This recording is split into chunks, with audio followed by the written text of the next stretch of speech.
December 16th, 1944. Early morning, Mona, Germany. The frozen earth trembled as another salvo of American artillery screamed overhead. But something was different this morning. Terrifyingly, incomprehensibly different. The shells weren't striking the ground or the trees. They were detonating in mid-air, precisely above the advancing German positions, creating a lethal rain of steel fragments that no foxhole could protect against. Among the 326th Volk Grenadier Division attacking the 38th Cavalry Squadron's positions, soldiers who had survived years on the Eastern Front encountered something that defied their understanding of warfare. These weren't the artillery patterns they knew, the predictable impacts, the safe zones, the protective value of entrenchments. This was death delivered from above with mathematical precision.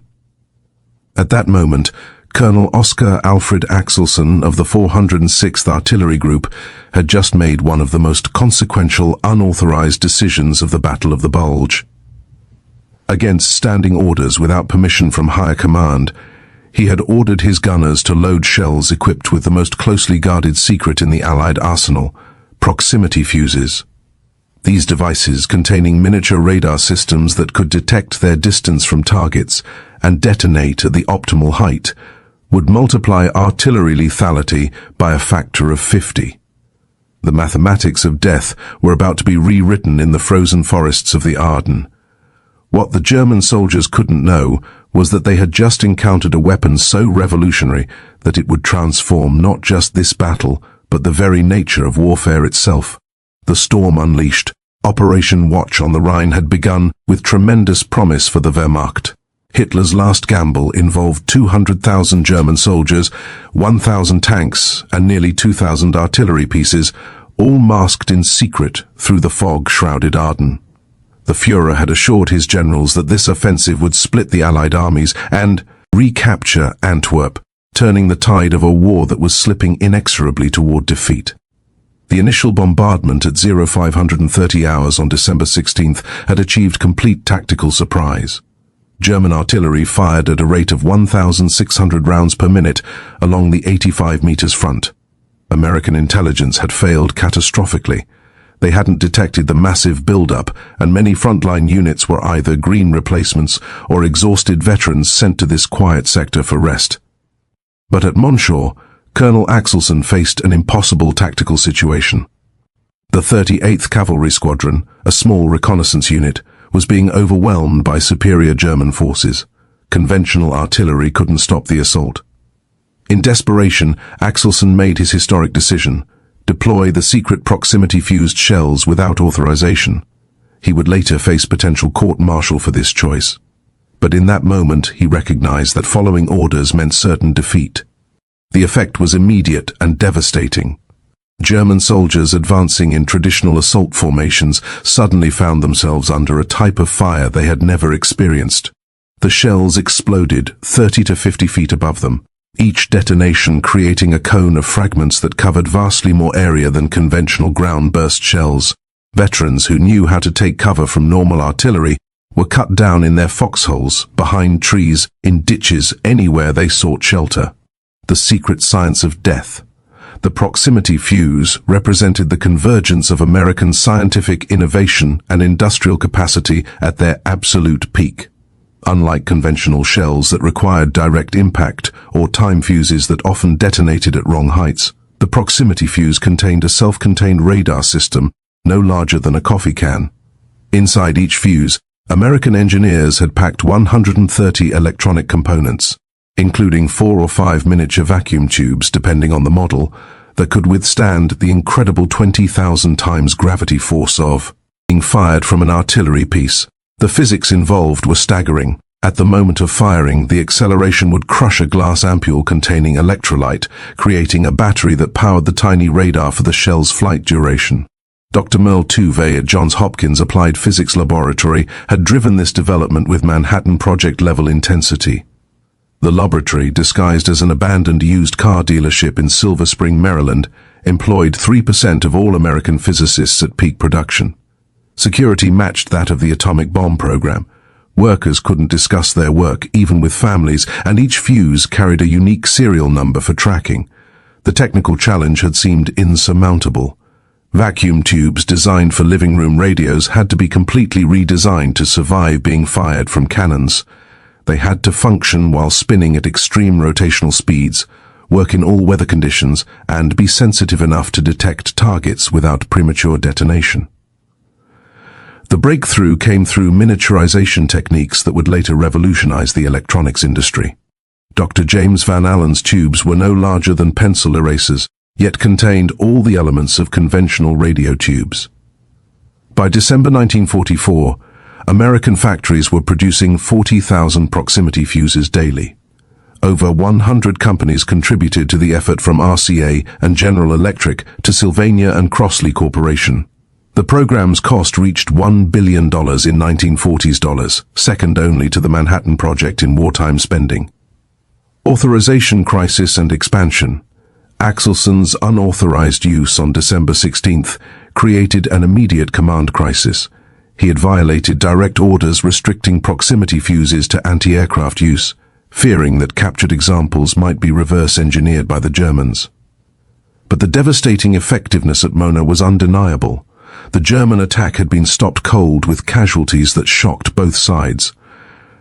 Word of the weapon's impact reached Supreme Headquarters rapidly. General Eisenhower, recognizing the desperate situation developing across the Ardennes, formally requested authorization on December 19th.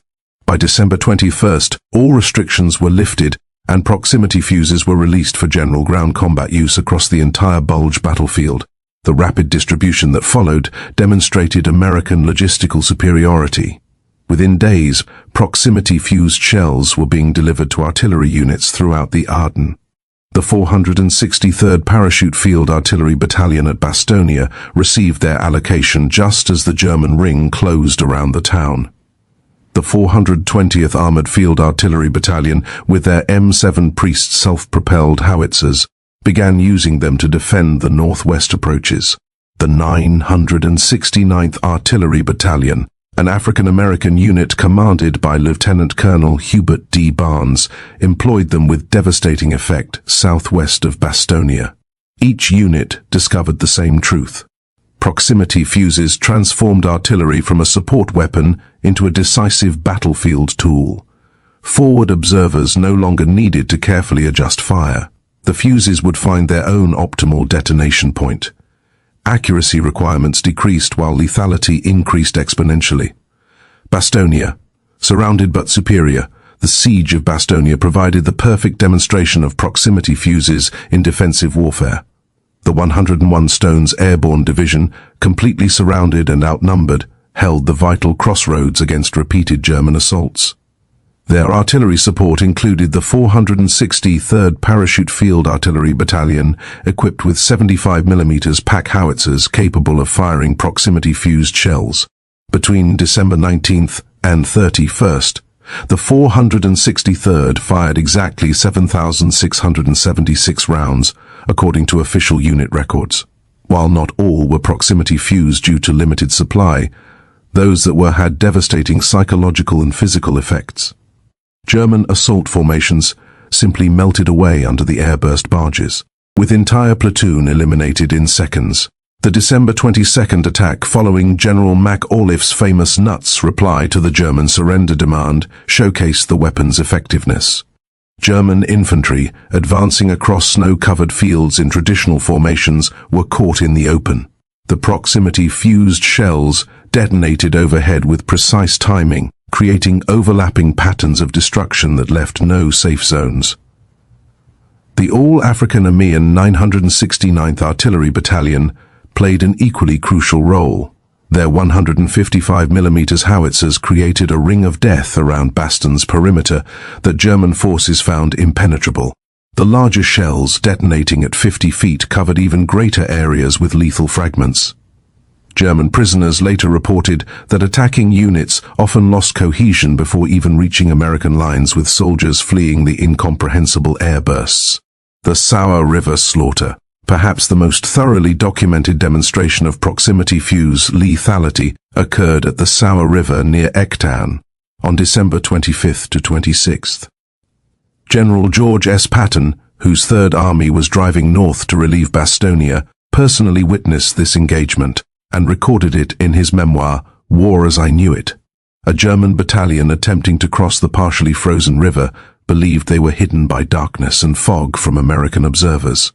Traditional artillery would have required careful adjustment of fire, giving the Germans time to complete their crossing or seek cover, but proximity-fused shells needed no such adjustment.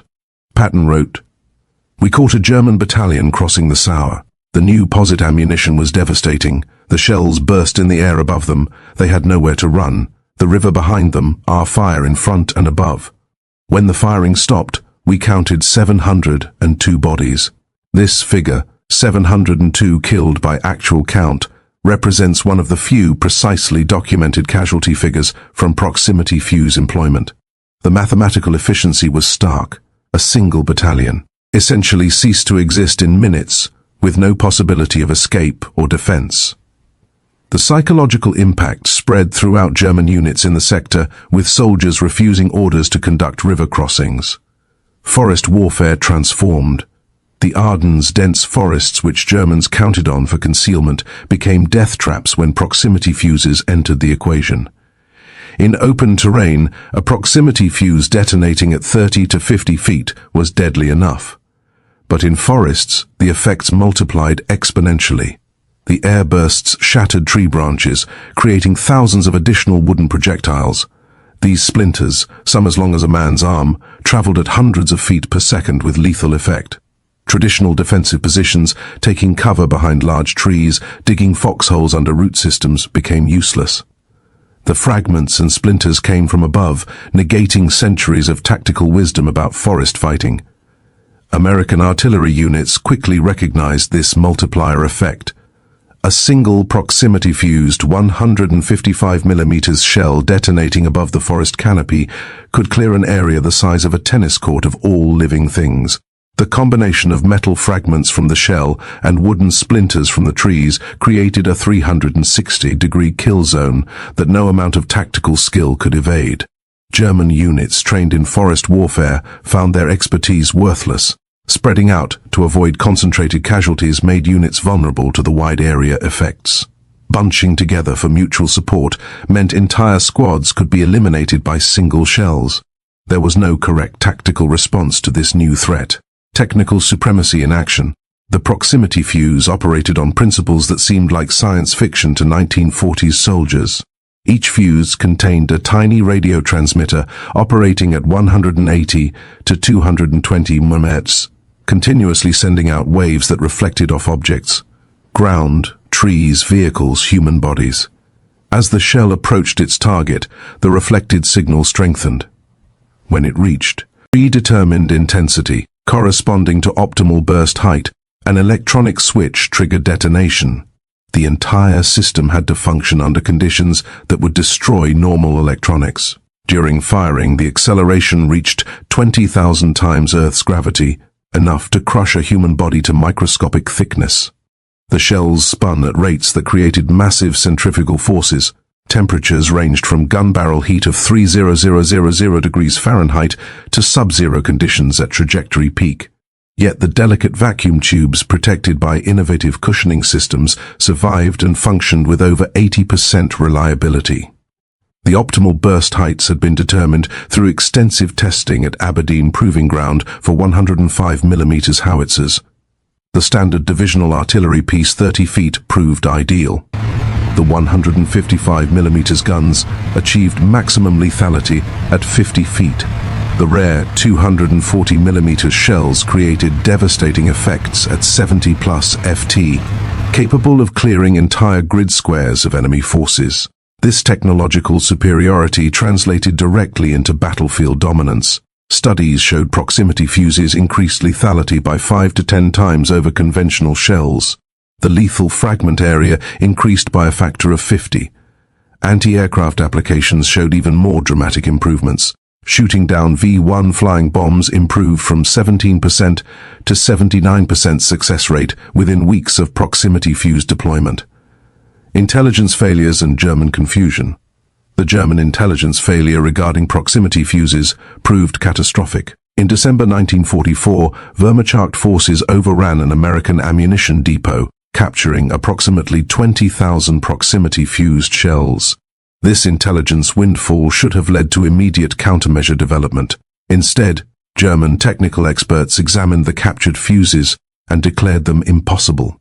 The presence of vacuum tubes in an artillery shell contradicted everything German engineers believed about electronics and ballistics. They concluded the Americans were using some form of magnetic detection, or that the visible components were decoys hiding the real mechanism. This failure stemmed partly from institutional blindness. Germany had actually led proximity-fused development before the war. Rheinmetall-Borsig and AEG Berlin had working prototypes by 1940. But Hitler's order cancelling all weapons projects requiring more than 6 months to production had terminated the program. German engineers couldn't believe the Americans had solved problems they themselves had abandoned.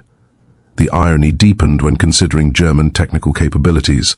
Their electrostatic proximity fuses showed 95% reliability in tests using electrical capacitance changes rather than radar. Had development continued, Germany might have fielded proximity fuses by 1941.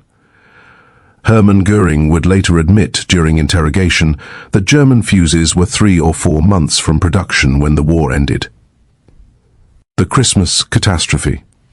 December 25, 1944, brought no holiday respite.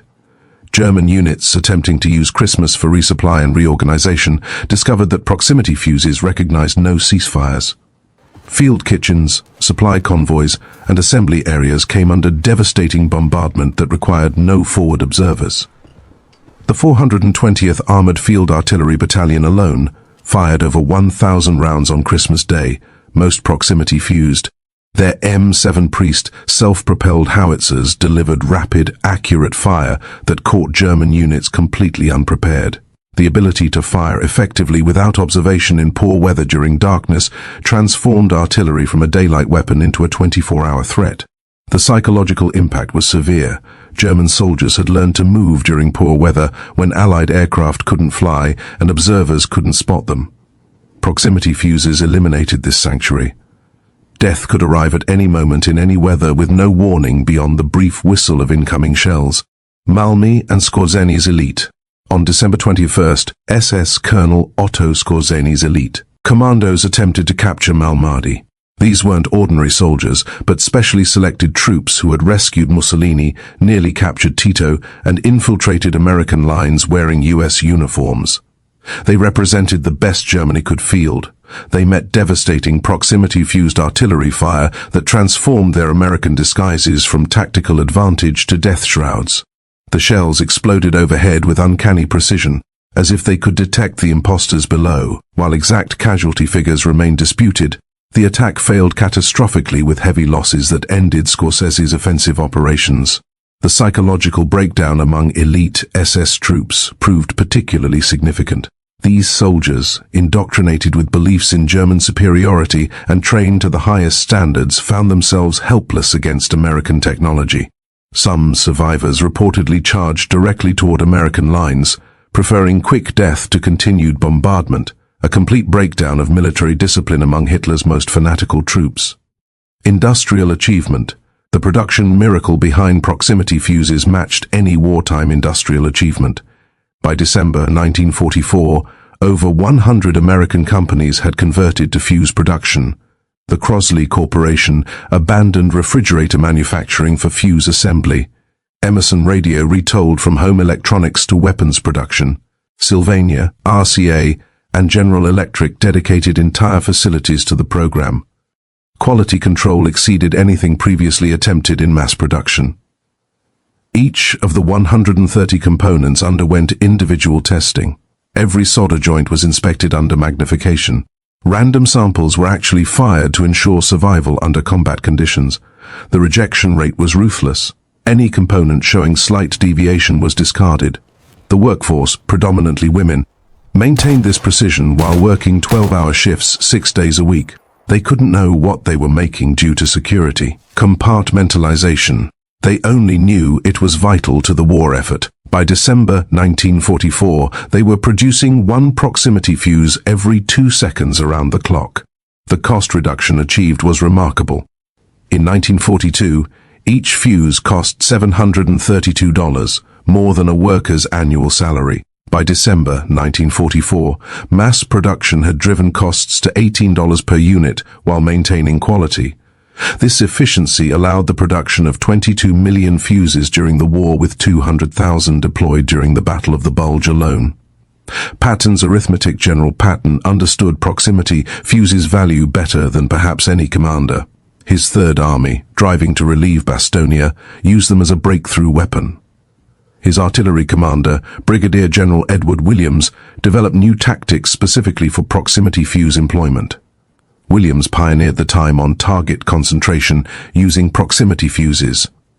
Multiple battalions firing simultaneously, so shells arrived together. When dozens of proximity-fused shells detonated simultaneously at optimal height, the effect was apocalyptic. German soldiers called it the bell toll of death. In the week between December 22nd and 29th, Patton's Third Army fired 50,000 proximity-fused shells. The results were decisive in breaking German resistance and opening the corridor to Bastogne. Patton himself wrote, "The funny fuse won the Battle of the Bulge for us. Elsenborn Ridge holds the Battle of Elsenborn Ridge demonstrated proximity fuses at maximum effectiveness." Here, the 2nd and 99th Infantry Divisions held critical terrain against the 6th SS Panzer Army, including the elite 1st SS Panzer Division Leibstandarte Adolf Hitler. Over 3 days, December 17th to 19th, American artillery fired 160,000 rounds, with approximately 40,000 being proximity fused. These 25% of shells accounted for an estimated 60% of the 5,000-plus German casualties. The mathematics were undeniable. Proximity fuses multiplied American firepower by a factor of 4. The German attacks launched repeatedly up the steep forested slopes met walls of airburst steel. Entire companies disappeared in seconds, bodies piled so thick that subsequent waves had to climb over their own dead. After 3 days, the attacks ceased. The elite of the Waffen-SS had been broken by American technology. Operation Bodenplatte's destruction. On January 1, 1945, the Luftwaffe launched Operation Bodenplatte, 900 fighters attacking Allied airfields. The surprise was complete, catching many Allied aircraft on the ground. But returning German pilots met walls of proximity-fused anti-aircraft fire. Of 277 German aircraft lost that day, 172 fell to anti-aircraft guns, most using proximity fuses. The kill rate stunned both sides. German pilots trained to evade predictive anti-aircraft fire found shells detonating precisely where they would cause maximum damage. The Luftwaffe, already crippled, never recovered from these losses. Breaking the secret. By early January 1945, maintaining secrecy became impossible. Too many shells had been fired. Too many soldiers had witnessed their effects. On January 6, the War Department authorized limited disclosure. The New York Times reported on a new type of artillery shell that multiplies the effectiveness of American guns without explaining the technology. German intelligence finally grasped the weapon's significance too late. A January 10th report from Foreign Armies West stated, "The Americans possess a radio-controlled artillery fuse that detonates shells at optimal height for anti-personnel effect. This weapon has caused severe casualties among our forces in the Arons. No effective countermeasures exist." Strategic impact assessment. Post-war analysis revealed proximity fuses' decisive impact. Field Marshal Gerd von Rundstedt stated, "The proximity fuse was decisive. Our attacks broke down not because of American courage, though they fought well, but because of artillery that seemed to have eyes." General Hasso Montoyel, 5th Panzer Army commander testified, "The American artillery was the terror of our soldiers, especially the new shells that exploded in the air. They caused panic even among veteran troops. The statistics tell the story. 200,000 proximity-fused shells fired, accounting for an estimated 15,000 to 20,000 German casualties, up to 20% of total German losses. The weapon achieved 5 to 10 times greater effectiveness than conventional ammunition while requiring no forward observation in poor weather. The human cost. Behind every statistic lay human tragedy. German soldiers, many of them teenagers conscripted in the war's final stages, died in ways that traditional warfare had never contemplated. They were killed by weapons that seemed to possess intelligence that could find them wherever they hid. American production workers paid their own price. Factory accidents were hushed up for security. Workers at Crosley Corporation, Emerson Radio and other facilities suffered breakdowns from stress and exhaustion. They produced weapons of unprecedented lethality without knowing what they were making, carrying that burden in enforced silence. Yet the moral calculation of war is never simple. The Battle of the Bulge cost 19,000 American lives. Without proximity fuses, how many more would have died? How much longer would the war have lasted?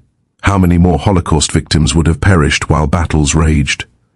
Every day the war shortened, potentially saved thousands in concentration camps awaiting liberation. Technological legacy.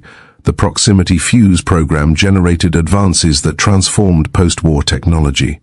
The miniaturized vacuum tubes became foundations for modern electronics. Quality control procedures established for fuse production became industry standards. The organizational methods coordinating hundreds of suppliers pioneered modern supply chain management. Dr. James Van Allen applied his miniaturization expertise to satellite instrumentation, later discovering Earth's radiation belts. The radar principles evolved into modern systems. The concept of autonomous sensors making decisions became the foundation for guided missiles and eventually all smart weapons. Every precision-guided munition today descends from the proximity fuse, the first weapon that could sense its environment and choose when to detonate. The revolution begun in the Ardennes continues on modern battlefields where smart weapons dominate warfare. Final reckoning. The Battle of the Bulge ended January 25, 1945, with German forces in full retreat. Hitler's last offensive had cost Germany approximately 100,000 casualties while achieving nothing. American losses totaled 75,000, including 19,000 killed. The proximity fuse had proven itself not just as a weapon, but as a war winner. General Eisenhower's assessment that German possession of proximity fuses might have made D-Day exceedingly difficult, perhaps impossible, underscores their strategic importance. They weren't merely an artillery improvement, but a revolutionary technology that fundamentally changed warfare's mathematics. The German soldiers who faced proximity-fused artillery experienced something unprecedented.